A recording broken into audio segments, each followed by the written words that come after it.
Hello everyone, welcome to jobs guide and tricks. ఇవాళ వచ్చేసి నేను మీకు ఒక మంచి నోటిఫికేషన్ చెప్పబోతున్నానండి. అయితే ఈ నోటిఫికేషన్ చెప్పే ముందు ఎవరైతే నా ఛానల్ని సబ్స్క్రైబ్ చేయలేదో వాళ్ళు సబ్స్క్రైబ్ చేయండి అండ్ అలాగే పక్కన ఉన్న బెల్ ఐకాన్ని ప్రెస్ చేయండి. అప్పుడు ఎప్పటికప్పుడు నా నోటిఫికేషన్స్ మీకు చేరుతాయి. అండ్ అలాగే మీరు ఈ నోటిఫికేషన్ మొత్తాన్ని కూడా క్లియర్గా ఎక్కడ స్కిప్ చేయకుండా చూడండి. ఎందుకు అంటే ఈ నోటిఫికేషన్లో ప్రతి పాయింట్ని నేను మీకు ఇవాళ ఎక్స్ప్లెయిన్ చేస్తున్నాను. అండ్ అలాగే ఈ వీడియో మీరు చూసిన వెంటనే కూడా డైరెక్ట్గా మీరు రిజిస్ట్రేషన్ చేసుకొని అప్లై చేసుకునే అవకాశం ఉంటుంది. ఎందుకంటే అంత బ్రీఫ్గా ప్రతి పిన్ టు పిన్, ప్రతి పాయింట్ టు పాయింట్ నేను ఎక్స్ప్లెయిన్ చేశాను. అండ్ అలాగే చూడండి, మనము ఇవాళ నోటిఫికేషన్లోకి వెళ్తే కనుక చూడండి, డేట్ ఆఫ్ ఎలిజిబిలిటీ వచ్చేసి 31/7/2020 కల్లా మీ ఎలిజిబిలిటీ యొక్క అంటే మీరు చదివిన చదువు అప్పటికల్లా కన్ఫామ్గా కంప్లీట్ అయిపోయి ఉండాలి. అండ్ అలాగే ఓపెనింగ్ డేట్ ఫర్ అప్లికేషన్ వచ్చేసి 11/7/2020 అంటే మొన్న 11వ తారీఖు నుంచి ఇచ్చారు. అండ్ అలాగే closing date of submission of application అంటున్నారు, అది 31/7/2020 కల్లా అయిపోతుంది. అండ్ అలాగే డేట్ ఆఫ్ ఎగ్జామ్ కూడా మనకి ఖచ్చితంగా మెన్షన్ చేసేసారు. 31/8/2020 కల్లా మన యొక్క ఎగ్జామ్ డేట్ని ఇచ్చారు. ఆ ఎగ్జామ్ డేట్కి మన ఎగ్జామ్ అయితే ఖచ్చితంగా జరుగుతుంది. అంత కన్ఫామ్గా డేట్ ఇచ్చారు అంటే ఆ రోజున ఎగ్జామ్ అయితే ఖచ్చితంగా పెడతారు. అండ్ అలాగే చూడండి, మనము మన డీటెయిల్స్ ఆఫ్ వేకెన్సీస్లోకి వెళ్తే సీనియర్ అసిస్టెంట్కి పే మ్యాట్రిక్సెస్ 11/7 ఇస్తున్నాడు. అండ్ అలాగే నెంబర్ ఆఫ్ పోస్టులు వచ్చేసి 18 ఉన్నాయి. ఎలిజిబిలిటీ వచ్చేసి ఏజ్ బిలో 27 ఇయర్స్ ఉండాలి. అండ్ అలాగే ఎడ్యుకేషన్ క్వాలిఫికేషన్స్ వచ్చేసి degree from recognised university board to qualify examinations as may be prescribed by NBE అంటున్నాడు. అంటే మీరు డిగ్రీ చదివి ఉండాలి అండ్ అలాగే ఎన్బిఈ అనే దాంట్లో మీరు ఒక ఎగ్జామ్ అయినా పాస్ అయి ఉండాలి అంటున్నారు. సో అది చాలా తక్కువ మందికి ఉంటుంది కాబట్టి మీరు ఆ సీనియర్ అసిస్టెంట్ని పెట్టుకోకండి. అండ్ అలాగే జూనియర్ అసిస్టెంట్ అయితే ఎవరైనా పెట్టుకోవచ్చు. మనకి నెంబర్ ఆఫ్ పోస్టెస్ కూడా చాలా ఉన్నాయి. అది లెవెల్ ఆఫ్ పే లెవెల్ 2 ఇస్తానంటున్నారు. కానీ మనకి పోస్టులు అయితే కనుక 57 ఉన్నాయండి. అండ్ అలాగే దాని యొక్క ఏజ్ కూడా అంతే, same below 27 years. And education qualifications వచ్చేసి passed senior secondary examination from recognised board. అలాగే సెకండ్ పాయింట్ వచ్చేసి proficiency in use of computers and basic software packages such as Windows network operating system, LAN architecture అంటున్నారు.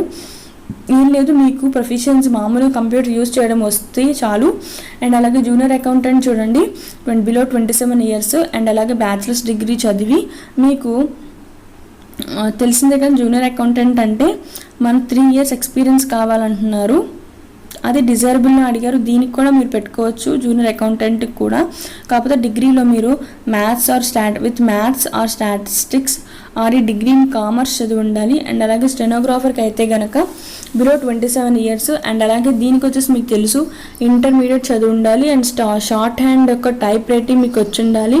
80/30 word per minute అంటున్నాడు. అంటే candidates will require to appear in the test of general English, short hand and typing to be conducted by the board. ఎవరైనా board వాళ్ళు conduct చేసినటువంటి short hand typing మీరు రాసి దాని యొక్క సర్టిఫికెట్ మీరు పొంది ఉండాలి. అండ్ అలాగే దీంట్లో కూడా డిజైరబుల్లో 2 years ఆఫ్ ఎక్స్పీరియన్స్ని అయితే అడుగుతున్నాడు.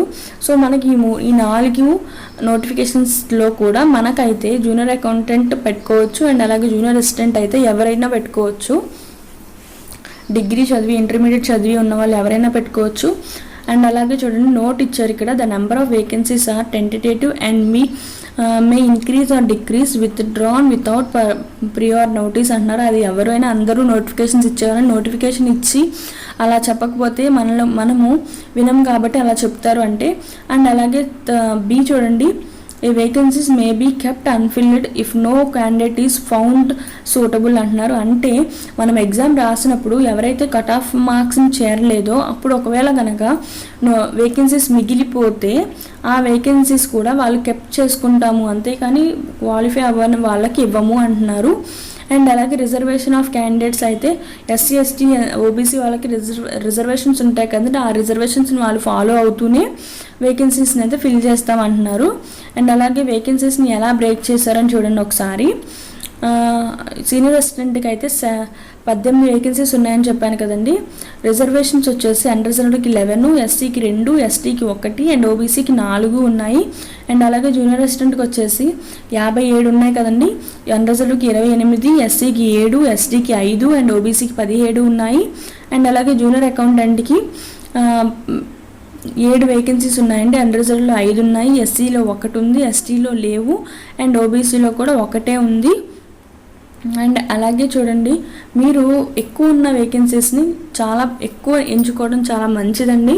ఎందుకు అంటే నా ఉద్దేశం ప్రకారం అయితే ఎక్కువ ఉన్న వేకెన్సీస్ కొంచెం ఎంతో కొంత ఎక్కువ కాంపిటీషన్ ఉంటుంది, ఎక్కువ మంది రాస్తారు.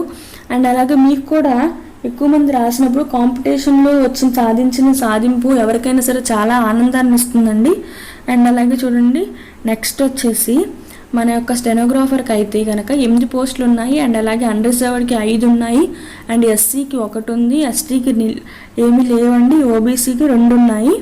అండ్ తర్వాత వచ్చేసి చూడండి, ఎడ్యుకేషన్ క్వాలిఫికేషన్ రిక్వైర్మెంట్స్ ఏంటి అని అంటే ఖచ్చితంగా వాడైతే ఇచ్చినటువంటి ఎడ్యుకేషన్ క్వాలిఫికేషన్స్ ఏం కావాలి అని పైన మనకు చెప్పాడు కదండి, అదైతే మనం ఖచ్చితంగా ఫాలో అవ్వాలి. దాంట్లో ఏది లేకపోయినా మీకు ఆ 200కి ఎగ్జామ్స్ మీకు సెలక్షన్ ప్రాసెస్లో 200 మార్క్స్కి 200 మార్క్స్ వచ్చినా సరే మిమ్మల్ని అయితే తీసుకోడండి. సో మీరు ఆ ఎడ్యుకేషన్ క్వాలిఫికేషన్ మీకు ఖచ్చితంగా ఉంది అంటేనే అప్లై చేయండి, లేదు అంటే అప్లై చేయకండి, టైం వేస్ట్ చేసుకోకండి. ఎందుకంటే దీనికి ఎగ్జామ్ ఫీజు కూడా ఉంది. అండ్ అలాగే మీరు ఎగ్జామ్ ఎంత బాగా ప్రిపేర్ అయినా సరే వేస్టే అవుతుంది కదండి. అందుకని మీరు ఖచ్చితంగా మీ ఎడ్యుకేషన్ క్వాలిఫికేషన్ ఉంది అంటేనే పెట్టుకోండి.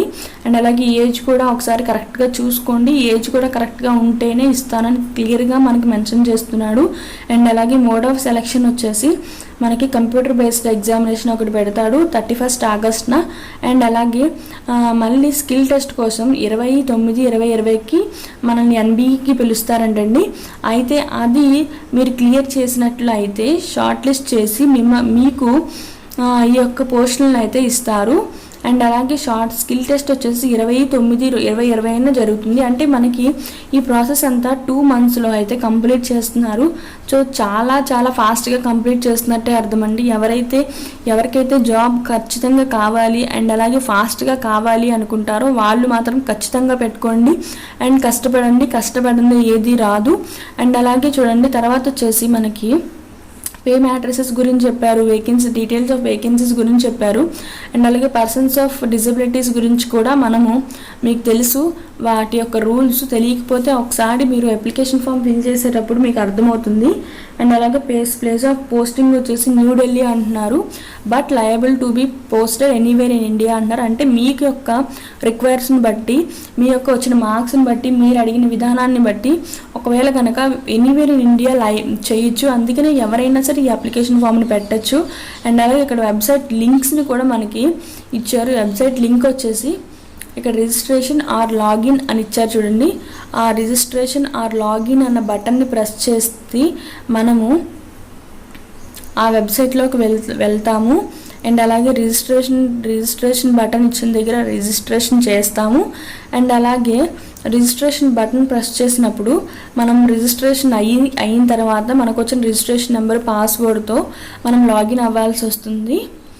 అండ్ అలాగే ఒకసారి ఇప్పుడు చూడండి, ఇక్కడ రిజిస్ట్రేషన్ వెబ్సైట్ అని చూసారు, వెబ్సైట్ బ్లూ కలర్లో మీకు కనిపిస్తుందా, దాంట్లో రిజిస్ట్రేషన్ అని ఉంది కదా, ఆ రిజిస్ట్రేషన్ అన్న బటన్ ప్రెస్ చేయండి. అండ్ తర్వాత మీరు రిజిస్టర్ అయిన తర్వాత లాగిన్ అన్న బటన్ ప్రెస్ చేయండి, ఓకేనండి.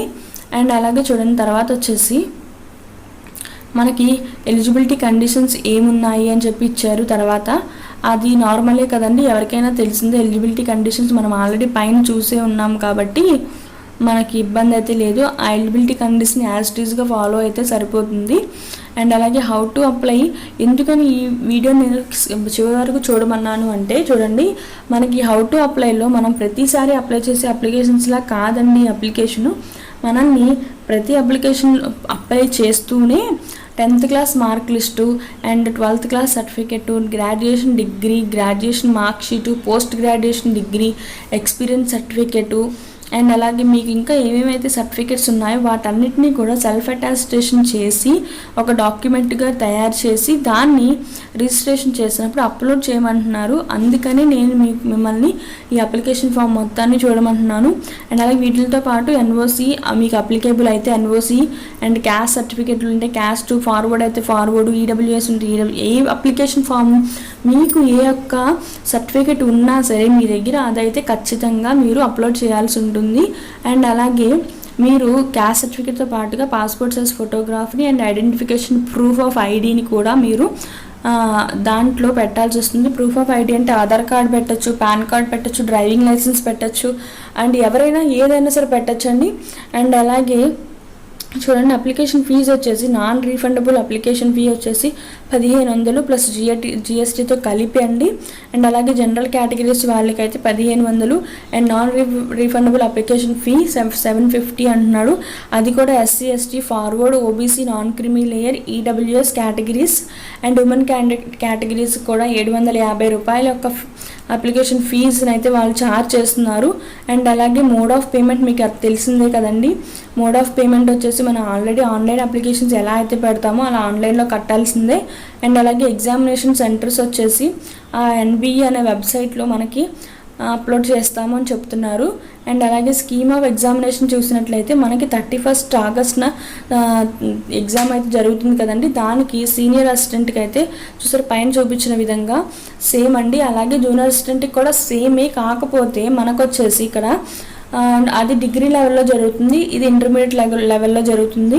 అండ్ అలాగే డ్యూరేషన్ వచ్చేసి 180 మినిట్స్ అండి. 180 మినిట్స్ అంటే మామూలు విషయం కాదు. 180 మినిట్స్ అంటే 3 అవర్స్ ఆఫ్ టైం అండి.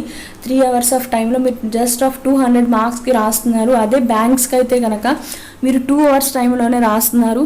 అది గుర్తుపెట్టుకొని ఈ ఎగ్జామ్ అనేది ఎంత ఈజీగా ఉంటుంది అని ఒకసారి మీరు ఆలోచించుకొని చూసుకొని అండ్ అలాగే చక్కగా ప్రిపేర్ అయ్యి రాయండి. అండ్ అలాగే తర్వాత వచ్చేసి అన్నీ మామూలేనండి. ఇక ట్రావెలింగ్ అలవెన్సెస్ ఇవ్వను అంటున్నారు. అండ్ అలాగే ప్రతిదీ కూడా ఏదైతే అబ్రివేషన్స్ ఉన్నాయో అబ్రివేషన్స్ని ఇచ్చారు. అండ్ ఏమన్నా మీకు డౌట్స్ వస్తే కాంటాక్ట్ చేయమని చెప్పి email address, helpline number and email address ఇచ్చారు.